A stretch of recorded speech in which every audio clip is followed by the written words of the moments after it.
주님 은혜를 감사합니다. 주님의 이름을 높이 저희들이 찬양드리기를 원합니다. 우리가 할 수 있으면 모든 것을 주님 앞에 내놓고 엎드려 주님을 경배하기를 원합니다. 아버지 하나님, 우리의 창조주가 되시는 것뿐만 아니고 우리의 영원한 아버지가 되어주심을 감사합니다. 오늘도 이 구원의 기쁨과 감격과 감사로 종일토록 주님을 찬양하고 경배하기를 원합니다. 주 예수 그리스도의 이름으로 모이는 오늘 우리 서울제일주의 모임을 기억해 주시고, 이 모임 좌중에서 주님 영광 받아 주옵시고, 주님께서 예비하신 그 은혜를 우리는 풍성히 누리는 하루가 되게 하여 주옵소서. 모든 것을 주님께 맡기옵고 거룩하신 예수님의 이름으로 기도합니다. 아멘.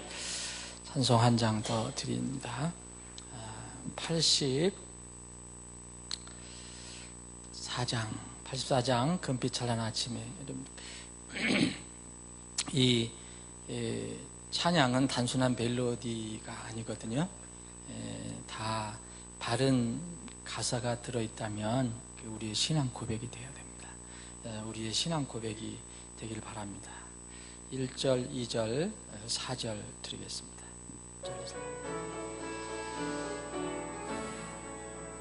금빛 찬란한 아침에 주님 다시 오실 때 주님 영광 내가 친히 보겠네. 온 세상에 흩어있는 주의 백성 모을 때 그때 나도 거기 들림 받겠네. 주의 백성 모으실 때 구속받은 주의 자녀 크신 사랑 속에서 주의 백성 모으실 때 영원토록 천국에서 살겠네. 주 안에서 잠든 성도 주의 음성 듣고서 무덤 모두 깨고 일어나겠네. 주와 같은 몸을 입고 공중에서 주 뵐 때 그때 기쁨 형용할 수 있으랴. 주의 백성 모으실 때 구속받은 주의 자녀 크신 사랑 속에서 주의 백성 모으실 때 영원토록 천국에서 살겠네. 심판주가 오실 날이 얼마 남지 않았네. 주가 약속하신 그날 보리라. 순식간에 우리 몸이 변화함을 받고서 주와 같이 영원토록 살겠네. 주의 백성 모으실 때 구속받은 주의 자녀 크신 사랑 속에서 주의 백성 모으실 때 영원토록 천국에서 살겠네. 여러분, 지금 찬양 여러분들이 그대로 여러분들의 고백이 되시는지 모르겠어요. 여러분들 고백이죠? 우리가 이 땅에서 고생을 많이 하고 힘든 일이 있어도 분명히 하나님께서 약속을 하셨습니다. 그래서 그날 이제 정확한 그 날은 우리가 알 수 없지만 그날이 오면 우리는 이제 모든 이 땅에서의 고생을 마치고 영원토록 주님의 나라에서 그 홈에서 우리 집에서 이제 살게 됩니다. 다시 한번 그러면 3절, 아까 안 불렀는데 3절, 4절 함께 뜻 생각하면서 한번 부르겠습니다. 3절. 나의 눈이 빛난 천문을 바라볼 때에 그 안에서 생명 강물 흐르리. 우리 앞에 세상 떠난 형제 자매 만날 때 두 손 벌려 영접함을 받겠네. 주의 백성 모으실 때 구속받은 주의 자녀 크신 사랑 속에서 주의 백성 모으실 때 영원토록 천국에서 살겠네. 심판주가 오실 날이 얼마 남지 않았네. 주가 약속하신 그날 보리라. 순식간에 우리 몸이 변화함을 받고서 주와 같이 영원토록 살겠네. 주의 백성 모으실 때 구속받은 주의 자녀 크신 사랑 속에서 주의 백성 모으실 때 영원토록 천국에서 살겠네. 아멘.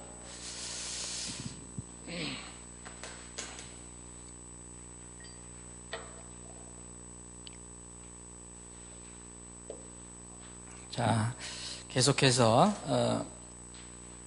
우리가 지금 주일학교 작년 주일학교 아침에는 성경에서 난해 구절 혹은 어떤 사람들이 주장하는 모순이다, 오류다, 잘못된 것 같다 이렇게 주장하는 그런 부분들을 저희들이 할 수 있는 대로 이렇게 살펴보고 있습니다. 오늘은 11번째입니다. 그럼 출애굽기 20장을 한번 보시죠. 출애굽기 20장.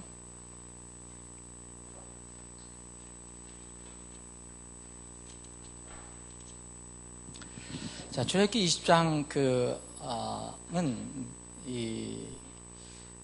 하나님께서 모세를 통해서 이스라엘 백성에게 10가지 명령, 우리가 흔히 이야기하는 10가지 계명, 10계명에 관한 명령의 내용이 거기 나와 있습니다.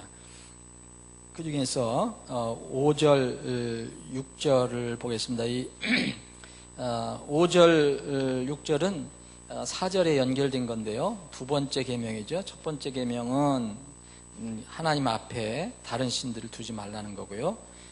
두 번째 계명은 우상을 이렇게 만들고 거기를 절하지 말라 하는 겁니다. 거기에 관련돼서 5절에 보면 그것들에게 절하지 말고 그것들을 섬기지 말라. 나하고 주 내 하나님은 질투하는 하나님이니라. 나는 나를 미워하는 자들에게는 아버지들의 불법을 자손들에게 벌하여 3, 4대까지 이르게 하거니와 나를 사랑하고 내 명령을 지키는 수천의 사람들에게는 긍휼을 베푸느니라. 이런 말씀이 있습니다. 이 말씀은 신명기에도 신명기 5장에도 이렇게 반복이 되어 있습니다. 십계명이. 자, 그러면 이런 의문이 생깁니다. 이런 또 질문이 생깁니다. 자, 우리가 지난번 창세기 9장을 살펴봤습니다. 창세기 9장에서 노아의 세 아들에 관해서, 근데 그 세 아들 중에서 왜 이 아들이 아니고 함이 아니고 그 노아에게는 손자가 되는 가나안에게 이렇게 노아가 저주를 내렸는가? 이 부분을 우리가 살펴봤습니다. 노아가 함의 아들 가나안에게 저주를 대하는 사건을 우리가 창세기 9장에 살펴봤는데, 이것과 한번 관련해서 하나님께서 모세를 통해 주신 10가지 계명, 그 두 번째 계명에서 하나님은 왜 아버지의 불법을 자손들에게 이르게 하겠다고 말씀하셨을까? 어떻게 이것을 이해해야 되는가? 지금 다시 한번 읽어드리면, 나는 나를 미워하는 자들에게는 아버지의 불법을 자손들에게 벌하여 3, 4대까지 이르게 하거니와 나를 사랑하고 내 명령을 지키는 수많은 사람들에게는 긍휼을 베푼다. 이렇게 말씀하셨어요. 그럼 그 5장 그 뒷부분에 보면 거기 아버지의 불법을 자손들에게 벌어야 한다. 이렇게 되어 있거든요. 그래서 이걸 어떻게 이해해야 되느냐. 자, 노아가 이제 우리가 창세기 9장에 살펴본 것처럼 함이 사실 불법을 저지른 것처럼 성경에 나와 있잖아요. 근데 사실 그렇지만 그 함의 아들 가나안에게 내린 그 저주를 내린 사건은 이제 왜 그렇게 했는가를 우리가 한번 살펴봤습니다. 하나님께서 아버지들을 이렇게 자녀들에게 전가시키지 않으시고 그 사람이 각 사람이 자신의 죄, 자신의 불법 그대로 심판을 받는다는 그 하나님께 세우신 영적 원칙이 이렇게 무너진 게 아닌 거랑을 우리가 이제 살펴봤습니다. 그때.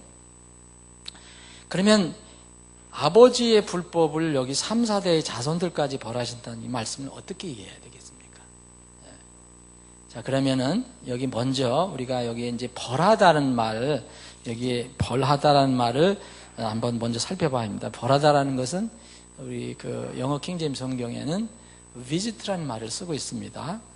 이 visit라는 말은 그 원래 히브리어 말로는 어떤 좋은 뜻으로든 하여튼 부정적인 뜻이든 우호적이든 적대적인 관계이든 방문하다는 뜻입니다. 방문하다. 그래서 그 방문해서 뭐 하냐? 감독하고 감시하고 때로는 소환도 하고 책망하고. 여러분들 말씀을 많이 드렸지만 히브리어는 단어 하나에 의미 하나만 있는 것이 거의 없다는 것. 여러 가지 범위가 아주 넓다는 것, 의미가. 그래서 거기에 돌보다라는 의미도 있고 마지막에는 이제 벌하다는 의미도 분명히 들어 있습니다. 그래서 여기 우리 흠정역에서는 이것을 이제 벌하다라고 이렇게 번역을 한 겁니다. 나를 미워하는 자들이 아버지의 불법을 자손들에게 벌하여, 그러니까 자손들을 방문하여, 자손들을 찾아서, 이런 원래의 뜻은 그렇다는 거죠. 이게 그 방문해서 소환도 하고 감시도 하고 돌보기도 하고 벌한다고 했으니까요. 그래서 3, 4대까지 이르게 한다, 그런 얘기를 여기 했는데, 그래서 반드시 거기 영어에서 visit라고 한 거, 여기서 이제 흠정역에서는 벌하다는 이런 번역을 한 것은 반드시 불법이나 죄에 대한 그 하나님의 심판만을 꼭 의미하는 것은 아닙니다. 바로 그 죄에 대해서 그 죄값을 묻는 것, 그런 행동이라고 보기보다는 무슨 뜻이냐면 그 죄의 결과, 그 불법에 따라서 나타나는 결과를 강조하신다는 거죠. 결과를. 그 결과가 나타난다는 겁니다. 그거를 주님께서 벌로 주신다는 거예요.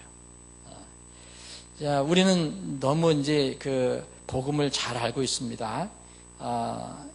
우리는 우리 힘으로 우리 죄를 어떻게 할 수가 없습니다. 그래서 하나님께서는 오래전에 그 구속 계획을 가지시고 아들 예수 그리스도를 이 땅에 보내셔서 이제 사람들의 죄로 삼으시고 모든 불법과 죄를 그분에게 값을 물으시죠. 그래서 그 예수님의 그 대속 사역을 통해서, 희생을 통해서, 피 흘리심을 통해서 우리가 이 하나님으로부터 죄를 용서받게 됩니다. 이것은 이제 하나님께서 모든 세상 사람들을 위해서 다 세워놓으신 그 기초인데, 그래서 누구든지 이 사실을 믿고 회개하는 자는 어떤 죄든지 다 용서받는다는 거 여러분 아시죠? 여러분들도 저도 그렇게 해서 용서를 받은 사람입니다. 그 죄는 어떤 죄든 상관없습니다. 무슨 불법이든지 그 정도 상관이 없어요. 아무리 큰 죄도 다 용서받게 됩니다. 근데 하나님 말씀을 여러분들 잘 살펴보면은 죄를 용서한다는 것이 뭐냐 이겁니다. 죄를 용서한다는 것이, 우리가 이제 구원론을 공부해본 분들은 알겠지만, 구원을 받는다는 것은 그 신분적인 선언을 받는 겁니다. 법적인 신분을 허락받는 겁니다. 법적인 신분이 뭐냐? 하나님께서 법적인 신분이란 뭐냐? 이 지상에서 재판을 받을 때 그 재판장이 아무개는 이제 죄가 없다라고 무죄로 선언하든지, 이게 있잖아요. 이제 다 끝났다든지, 이렇게 해서 법적으로 선언을 하는 거. 우리가 구원받을 때는 구원받는 순간에 뭐가 변화되는 게 아니고 하나님께서 그렇게 선언을 하시는 거죠. 그래서 우리는 법적인 신분을 얻는 거죠. 구원받는 거. 근데 이제 법적인 신분이 때가 되면 완전히 실현이 될 거죠. 이제 우리가 그러한 사람으로 되고 또 실제로 또 그런 상황에 가서 이제 살게 될 겁니다. 그런데 우리가 구원을 받는다는 것은 그 시간에, 그 순간에 하나님으로부터 너는 죄를 다 용서받았다. 너는 이제 내가 하나님의 나의 자녀다라는 걸 선언을 받는 것입니다. 그래서 우리 몸이 갑자기 변화되고 갑자기 우리 성품이 뭐 갑자기 거룩한 사람으로 되고 그걸 얘기하는 게 아닙니다. 그 순간부터 이제 변화되기 시작합니다. 그 출발점이죠. 그래서 그 죄를 용서해 주신다는 것은 법적으로 선언을 하는 것이지 그 죄의 결과나 영향까지도 그때 그 선언할 때 다 도말해 주신다는 그 뜻이 아닙니다. 여러분, 우리가 하나님께서 죄를 다 용서해 주셨다고 그랬잖아요. 다 용서해 주셨다. 작은 죄든 큰 죄든 모든 죄를 다 용서해 주셨다. 근데 이 죄는, 이 선언은 죄의 결과와 영향까지 다 그 순간에 도말해 주셨다는 말은 아닙니다. 그러면 그렇게 되면 어려움이 생기는 거예요. 이상한 사람들이 돼요. 이것은 다시 말씀드리면 법적인 선언을 한 것이지 죄의 영향이나 결과에서 완전히 제거해 주신다는 의미는 결코 아닙니다. 언제까지 이것이 유보가 되느냐? 영화로운 몸으로 변화돼서 주님과 함께 살 때, 그때까지. 우리가 조금 전에 찬송을 드렸잖아요. 이 찬송이 우리에게 밝혀주는 것처럼 그런 때가 오기 전까지는 지상에서 우리가 살아갑니다. 이럴 때는 어떤 원리가 적용이 되어야 되느냐면 갈라디아 6장 7절 그 대원칙이 적용이 돼요. 속지 말라 그랬죠, 하나님께서. 속지 말라. 하나님은 조롱당하지 아니하시나니 사람이 무엇을 심든지 그대로 거두리라. 이것이 우리가 하늘에 완전히 변화되어 가서 하늘에 들어가기 전까지 이 땅에서 적용받아야 할 원리입니다. 이건 구원받은 사람이나 구원받지 않은 사람이 다 해당되는 거예요. 구원받았다고 해당이 안 되는 게 아닙니다. 이 원리가 우리가 적용이 됩니다. 그러면은 하나님은 어떠한 죄도 용서할 수 있어요. 어떠한, 얼마나 정말 무자비한, 정말 극악한 그런 죄인도 용서하실 수 있지만 하나님께서 말씀하시는 그 죄에 대한 결과나 영향까지 그 순간에 도말해 주신다고 약속하신 적은 없습니다. 이것을 잘 기억하셔야 돼요. 그래서 우리가 이 땅에서 사는 것은 정말 어떻게 살아야 하느냐를 우리가 생각해 봐야 됩니다. 정말 방만하고 정말 그렇게 복음을 가볍게 여기고 그런 사람들이 많이 있잖아요. 성경은 절대 그렇게 이야기하지 않습니다. 자, 출애굽기 34장, 거기 제가 정리를 해드렸는데, 출애굽기 34장에 있어요. 내가 긍휼을 수천에게 베풀며 불법과 범죄와 죄를 용서하되. 그렇죠? 용서는 다 할 수 있습니다. 하나님께서 회개하는 자는. 그런데 그것이 결코 죄 있는 자를 깨끗하게 하지는 아니하니. 이게 무슨 말씀입니까, 여러분? 죄는 용서를 해주셨는데, 죄는 용서를 하되 그것이 결코 죄 있는 자를 깨끗하게 하지는 아니하리라. 내가 아버지의 불법을 자녀들과 자녀들에게 벌하여 3대와 4대까지 이르게 하리라 하시니. 이게 똑같은 지금 출애굽기 20장 5절에 있는 말씀을 반복을 하세요. 34장에서. 자, 민수기 또 광야에서 이제 그 가나안 땅으로 들어가기 전에 또 한 번 다시 반복을 말씀하세요. 반복적으로. 자, 민수기 14장 18절에 보면 주는 오래 참고 긍휼이 많아 불법과 범죄를 용서하나. 보세요. 다 그랬죠. 용서하겠다. 용서한다. 여기도 출애굽기 34장도 그렇고 민수기 14장 용서한다 그랬잖아요. 그런데 결코 죄 있는 자들의 죄를 깨끗이 치우지 아니하며. 이게 무슨 말씀일까요? 아버지들의 불법을 자손들에게 벌하여 3, 4대까지 이르게 하느니라 하셨느니라.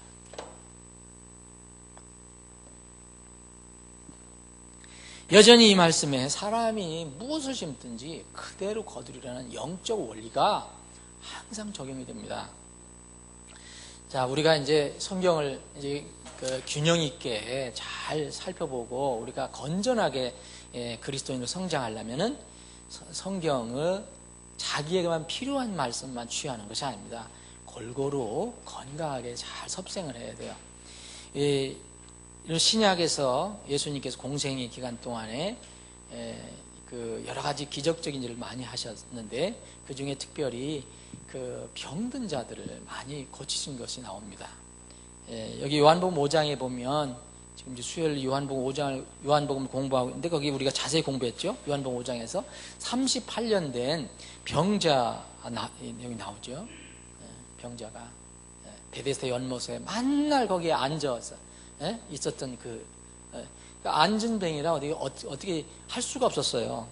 이 38년 된 병자는 무슨 죄 때문에 그렇게 병을 앓았는지 우리는 잘 모릅니다. 그런데 주님께서 그를 고쳐주셨어요. 그리고 나중에 이런 고쳐주시고서 하신 말씀이 있어요. 뭐라고 하셨습니까? 요한복음 5장에 보면 내가 온전하게 되었으니 예수님께서 고쳐주셨어요. 말씀 한마디로 일어나 가라. 서서 가라 했더니 벌떡 일어나서 갔어요. 고침을 받았어요. 그런데 내가 온전하게 되었으니 더 심한 것이 내게 생기지 않도록 다시는 죄를 짓지 마라 그랬어요. 이런 말씀을 우리는 잘 음미를 해야 됩니다. 이 38년 된 병자는 그 순간에 분명히 기적적으로 예수님 말씀을 통해서 그 오래된 병을 치료를 받았어요. 지금 걸어갑니다. 근데 이걸 이제 죄 영적인 것과 연결해 본다면 이 사람 38년 된 죄 문제를 해결하지 못하고 있다가 예수님 만나서 온전하게 되었어요. 그래서 움직이지 못하다가 이제 걸어가게 됩니다. 그런데 예수님께서 건강한 사람에게, 지금 치료받은 사람에게 얘기합니다. 네가 온전하게 되었으니 더 심한 것이 네게 생기지 않도록 다시는 죄를 짓지 마라 그랬어요. 우리는 이 38년 된 병자가 무슨 죄 때문에 이렇게 고생을 했는지 몰라요. 그럼 우리가 다 알 수가 없어요. 근데 분명히 주님께서 이렇게 하면 다시는 죄를 짓지 말라 하면 더 심한 것이 내게 생기지 않도록. 예수님은 아세요. 우리는 모르지만 그 사람이 무슨 죄를 져서 무슨 일 때문에 이렇게 고생을 하는지 알고 있으신 거예요. 더 심한 것이 생기지 않도록, 내게 생기지 않도록 죄를 짓지 마라. 만약 고침받은 이 사람이 완전하게 되었다고, 이제 병에서 해방받았다고 다시 죄를 지면 어떻게 되겠습니까? 그 결과는 자신이 거둬야 한다는 말씀입니다. 여러분 또 지금 요한복음을 공부하고 있는데 8장에 보면 간음하다 잡힌 여인이 나오잖아요. 사건이. 죄는 용서를 받았어요. 분명히. 그러죠? 예수님께서 나도 너를 정죄하지 않겠다 그랬어요. 누가 너 정죄하는 사람이 있느냐? 그 여인이 그럽니다. 아무도 없습니다. 그럼 나도 너를 정죄하지 않겠다라고 얘기해요. 근데 이 여인은 죄의 용서를 선언 받았지만 예수님으로부터 이런 말씀을 또 듣습니다. 그 여인에게 다시는 죄를 짓지 말라 그래요. 나는 너를 정죄하지 않겠다. 그런데 너는 가서 다시는 너 그와 같은 죄는 짓지 마라라고 말씀하십니다. 이 여인은 그 명령을 받았을 거예요. 제가 믿기로는 평생 이 여인은 그 죄는 무서워서 못 지었을 거예요. 하나님께서 아버지의 죄를 아들이 담당하지 않게 하신다는 말씀을 분명하게 하셨어요. 분명하게 곳곳에서 하나님께서는 이 아들의 죄를, 아버지가 아들의 죄를 담당하지 않게 한다. 그거는 있을 수가 없는 것이다 라고 분명히 얘기를 했거든요. 말씀하셨거든요. 근데 이거는 도대체 이 말하고는 어떻게 연결을 해야 됩니까? 바로 그렇게 이해를 해야 됩니다. 에스겔서 우리가 살펴봤지만 그 에스겔서 그 18장 20절에 보면 죄를 짓는 혼 그 혼은 죽을지니라. 아들이 아버지의 불법을 담당하지 아니하며 아버지가 아들의 불법을 담당하지 아니하리니 의로운 자의 의가 그 위에 임하고 사악한 자의 악이 그에 임하리로다. 계속해서 여기 신명기 24장도 여기 24장에 보면 이런 말씀이 있거든요. 신명기 24장 16절 자녀들로 인하여 아버지들을 죽이지 말며 아버지들로 인하여 자녀들을 죽이지 말지니 각 사람은 자기 죄로 인하여 죽을지. 분명히 하나님께서는 모든 죄는 그 개인, 자기가 지은 그 죄인에게 해당이 된다. 다른 사람에게 전가할 수 없어요. 그런데 이건 도대체 무슨 말씀이냐? 이 성경이 잘못된 거냐? 하나님이 착각하신 거냐? 그것이 아닙니다. 이것은 뭐냐면 한 번 뿌린 죄 씨의 영향까지 하나님께서 그 순간에 제거해 주지 않는다는 거예요. 여러분, 그럼 우리가 어떻게 살아야 하는지 아시죠? 여러분, 죄를 용서받은 것은 굉장히 행복한 겁니다. 그런데 죄를 용서받기 전에 어떻게 살아야 하는 것도 우리에게 중요해요. 아무리 큰 죄를 많이 져도, 아무리 더러운 죄를 많이 져도 용서는 받을 수 있어요. 근데 그게 은혜지만 그렇게 사는 것이 또 좋은 것은 아니에요. 하늘 아래 갈 때까지는 이 땅에서 그 열매는 거둘 수밖에 없습니다. 그것까지도 하나님께서는 책임져 주시지는 않는다고 그랬어요. 하늘에 가면 해당이 돼요. 지금은 아니에요. 지상에서는 아니에요. 분명히 그걸 얘기한 겁니다. 내가 결코 너희들 모든 불법과 범죄와 죄를 용서하지만 죄 있는 자를 깨끗하게 하지는 아니하리라. 이게 무슨 말씀입니까? 모든 죄를 용서하지만 죄 있는 자들의 죄를 깨끗이 치우지 아니한다 그랬어요. 이 말씀이 앞뒤가 안 맞는 게 아닙니다. 이것은 하나님의 정말 정확한 하나님의 말씀입니다. 구원을 받았어도 그 사람이 구원받기 전에 했던 그 모든 행위, 또 구원을 받은 후에도 그 사람이 행한 모든 행위에 대한 모든 열매는 분명히 거둔다는 거예요. 본인이 걷고 더 불행하게도 다른 사람에게도 영향을 준다는 거예요. 죄가 그렇게 무서운 겁니다. 죄는 나에게만 해당되는 게 아니에요. 남의 죄를 다른 사람에게도 하나님께서 물으시지는 않지만 그 영향과 결과는 다른 사람에게도 넘어갈 수 있다는 거예요. 이것을 우리가 분명히 이해를 해야 됩니다. 예를 들어서요, 여러분, 정말 극적으로 어떤 사람이 정말 험하게 살고 악하게 살다가 극적으로 구원을 받았어요. 근데 험하고 악하게 살 때까지의 그 삶이 있잖아요. 구원을 받았어요. 분명히 하늘에 갑니다. 하나님의 자녀입니다. 근데 그때까지, 그 다음에 그런 행동을 하지 않더라도 그때까지 있었던 오랜 동안의 그 행동의 열매를 이 땅에서는 거둘 수밖에 없다는 거예요. 예를 들어서 여러분, 담배를 엄청나게 피워요. 어떤 남자가, 형제가. 벌써 이미 몸도 많이 상했어요. 근데 극적으로 구원을 받았어요. 근데 구원을 받았어요. 분명히 하나님 자녀가 됐어요. 근데 그 구원받는 순간 수십 년 동안 담배 피운 그 영향이 순간 제거되느냐? 그렇지 않죠, 여러분. 제거 안 됩니다. 그건 그대로 그 열매를 거둬야 합니다. 그래서 그 사람은 물론이고, 여러분, 그 다음에 그 수년 동안 자기 가족에게 건강을 나쁜 영향을 줬을 거예요. 자녀들에게 나쁜 영향을 줬을 것입니다. 분명히. 예? 여러분, 어떤 부모가 또 극적으로 구원받기 전에 아주 성적으로 좀 문란했던 사람이 있었다.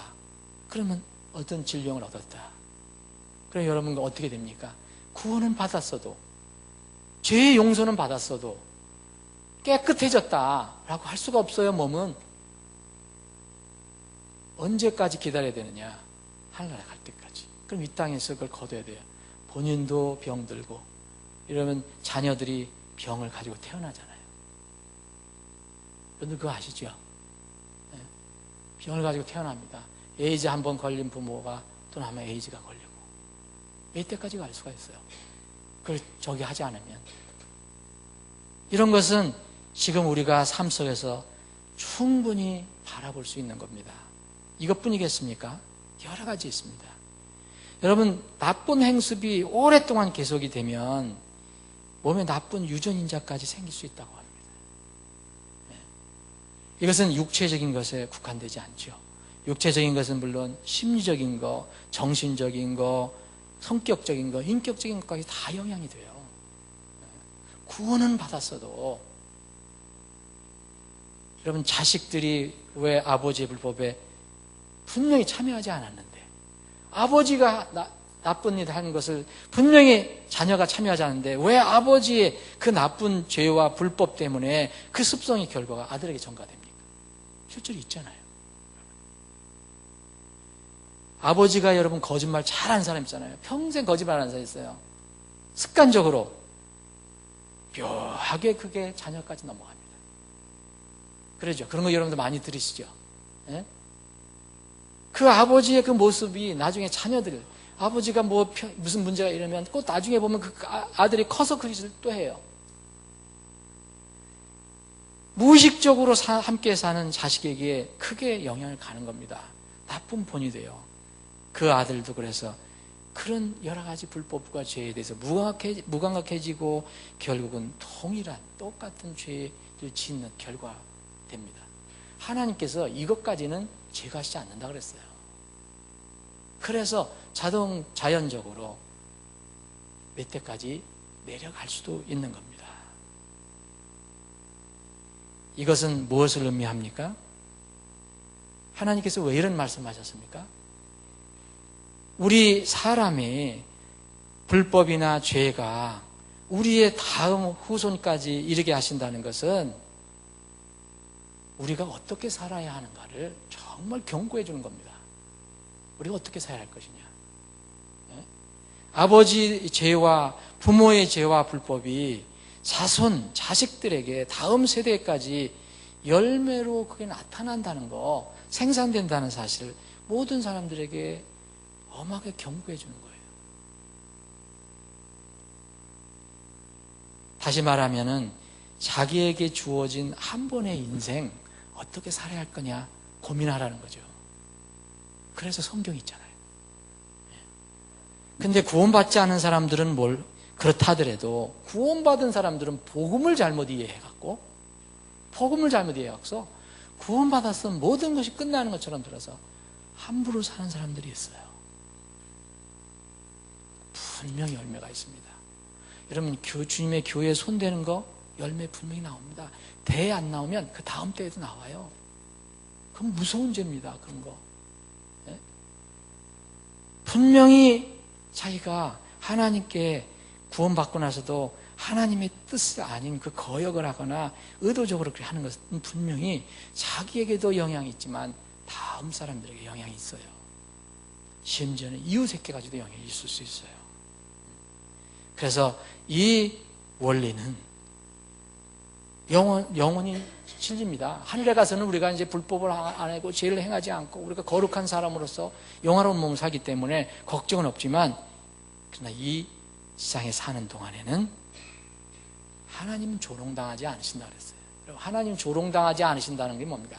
하나님은 조롱당하지 않으시니 사람이 무엇을 심든지 거두리라. 사람이 무엇을 심고 거둘 때 다른 걸 기대하면 안 된다는 거예요. 그거 하나님 조롱하는 거예요. 그게. 내가 이렇게 심어놓고 엉뚱한 걸 기대하면 안 된다는 거예요. 하나님 조롱하지 마십시오. 하나님 조롱당하지 아니하신다는 거예요. 무엇을 심든지 그대로 거둡니다. 그대로. 그래서 우리는 하나님의 긍휼과 은혜가 매일 필요해요. 그래서 맨날 엎드려서 기도하는 거예요. 하나님의 긍휼과 은혜가 필요합니다. 만약 우리가 불법과 죄와 이런 데에 영향이 있으면 곧바로 주님 앞에 토해내고 주님의 그 긍휼과 은혜를 구하는 거예요. 구원받았다고 복음이 어떻다고 그걸 그냥 방만하게 지내는 게 아닙니다. 말씀을 한번 이렇게 오늘 이 말씀을 한번 정리를 해봅니다. 이건 성경이 어떤 사람들 이게 어떤 데는 하나님 이렇게 얘기해서 어떤 데 이렇게 얘기한다 이렇게 얘기하는데 이건 절대 오해입니다. 성경을 다시 말해서 의심하면 안 됩니다. 하나님 말씀은 의심하려면은 여러분들이 머리를 먼저 의심하십시오. 내 머리를 먼저 의심하세요. 그게 순서입니다. 하나님은 어떤 때는 뭐 죄 다 용서해 준다고 그러고 어떤 때는 자식의 죄 묻지 말라고 하더니 어디서는 또 3, 4대까지 연장하신다. 무슨 뜻인지 여러분 아시죠? 지금 인간 세계에서는 부모와 자식과의 관계가 있어요. 이건 보이지 않는 하나님과 자녀들의 관계의 모형입니다. 남편과 아내가 보이지 않는 그리스도와 교회의 관계처럼 이 부모와 아버지와 자녀는 하나님, 우리가 보이지 않는 하나님과 또 우리 자녀와의 관계를 보여주는 모형입니다. 부모는 자식에게 선하고 경건한 본을 보여야 돼요. 그리고 주님의 교육과 훈계로 자식을 양육해야 합니다. 자식은 신자가 우리 그리스도인이 하나님 아버지를 대하듯 그렇게 부모를 섬기고 순종해야 합니다. 하나님께서 이 관계를 얼마나 많이 얘기하셨습니까? 부모와 자녀의 관계. 오늘 이 말씀은, 출애굽기 20장에 있는 말씀은 아버지들의 불법을 자손들에게 벌하여 3, 4대까지 이렇게 한다는 것은 바로 이 땅에서 우리가 어떻게 살아야 할 것인가 하는 것을 겸허하게 우리가 받아들여야 하는, 하나님의 경고로 받아들여야 하는 그런 말씀입니다. 그래서 이 출애굽기 20장에 있는 말씀은 절대 말씀이 잘못된 게 아니고 이러한 뜻으로 우리에게 주신 것이다. 이 말씀이 우리에게 힘이 되고 그 격려가 되고 은혜가 되기를 바랍니다. 아버지 하나님, 오늘도 이렇게 모이게 하시고 말씀을 서로 나눌 수 있는 기회를 허락해 주심을 감사합니다. 오늘 이 아침에는 출애굽기 20장에 있는 말씀을 저희들이 살펴봤습니다. 이 말씀을 정확하게 이해하지 못하는 사람들은 말씀에 모순이 있다고 얘기합니다. 뭔가 잘못됐다라고 얘기합니다. 하나님이 이렇게 얘기하고 저렇게 얘기했다고 또 때로는 얘기합니다. 그러나 오늘 이 말씀을 통해서 우리가 하나님의 뜻이 무엇인지 살펴봤습니다. 주님, 우리의 모든 죄와 불법을 다 용서해 주신 것 감사합니다. 우리는 결코 이제는 지옥에 갈 필요가 없어졌습니다. 죄의 그 삭스를 받을 필요가 없기 때문입니다. 그러나 여전히 우리는 하나님 아버지의 자녀로서 죄와 불법의 영향 속에서 완전히 자유롭지 못함을 고백합니다. 주님, 이 땅에서 사는 동안에 주님을 뵙고 주님의 나라에서 영원히 살 때까지 이 땅에 사는 동안 저희들이 죄와 불법과 불의와 싸워 이길 수 있는 믿음을 주시기를 원합니다. 우리가 심는 대로 그대로 거둔다는 하나님의 이 철저한 영적 원리를 잊지 않고 참으로 경건하게 겸허하게 말씀을 붙들고 사는 저희들이 다 되게 하여 주옵시고, 우리 자녀들을 위해서 우리가 어떻게 살아야 할 것인가, 이웃을 위해서 어떻게 살아야 할 것인가를 깊이 생각하고 결단하는 시간이 되게 하여 주옵소서. 거룩하신 예수님의 이름으로 기도합니다. 아멘.